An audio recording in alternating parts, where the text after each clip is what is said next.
జై బోలో ఛత్రపతి శివ మహారాజ్ కి జై. Hello guys, welcome to our channel. Here is the review of Chhaava. Chhatrapati Shivaji గారు చనిపోయిన తర్వాత అతని కొడుకైన శంభాజీ మహారాజ్ ఎలా మొఘల్ సామ్రాజ్యం మీద యుద్ధం చేశాడు, ఎలా ఎదుర్కొన్నాడు, చివరిగా అతను ఎలా చనిపోయాడు అనేది మనకి మూవీలో చాలా క్లియర్గా చూపించారు. ముఖ్యంగా విక్కీ కౌశల్ పాత్ర మెయిన్ లీడ్ క్యారెక్టర్లో నటించాడు శంభాజీ మహారాజ్ లాగా. అసలు ఈ మూవీ మొత్తంలో నాకు ఎక్కడ విక్కీ కౌశల్ అయితే కనిపించలేదు. ఒక సింహం లైవ్లో మన కళ్ళ ముందు తిరుగుతుంటే ఎలా ఉంటుందో అలా ఉంటుంది. విక్కీ కౌశల్ మాట్లాడుతున్నా సరే సింహం గాండ్రిచ్చినట్టు అనిపించింది నాకు థియేటర్లో.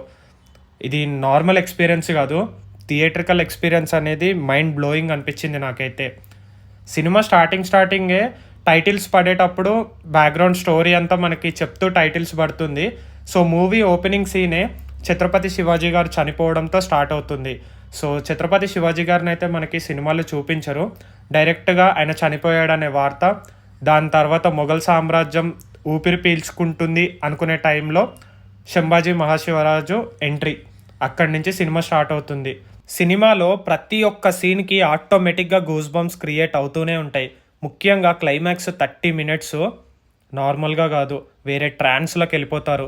కంప్లీట్ సినిమాని మొత్తం విక్కీ కౌశల్ తన భుజాల మీద మోసాడనే చెప్పాలి.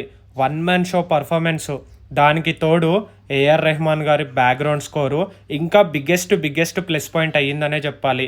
ఇంకా నెక్స్ట్ శంభాజీ మహారాజ్ గారి వైఫ్గా నటించిన రష్మిక క్యారెక్టర్ కానీ, ఆపోజిట్ నెగిటివ్ రోల్లో నటించిన అక్షయ్ ఖన్నా క్యారెక్టర్ కానీ వీళ్ళ క్యారెక్టర్స్కి అయితే జస్టిఫికేషన్ అయితే ఇచ్చుకున్నారు. ఇంకా వీళ్ళు తప్ప సినిమాలో మాట్లాడుకోదగ్గ క్యారెక్టర్స్ అయితే ఏమీ కనిపించవు.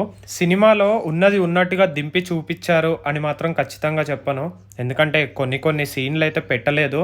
సో మీకు శంభాజీ మహాశివరాజ్ గారి గురించి బయోగ్రఫీ స్టోరీ తెలుసుకోవాలనుకుంటే యూట్యూబ్లో చాలా వీడియోసే ఉంటాయి. సో ఆ వీడియో చూడండి, తెలియని వాళ్ళకు ఒక క్లారిటీ ఉంటుంది. సో సినిమాని మాత్రం థియేటర్లో అస్సలు మిస్ అవ్వకండి, ఓకేనా? So please do subscribe and support our channel.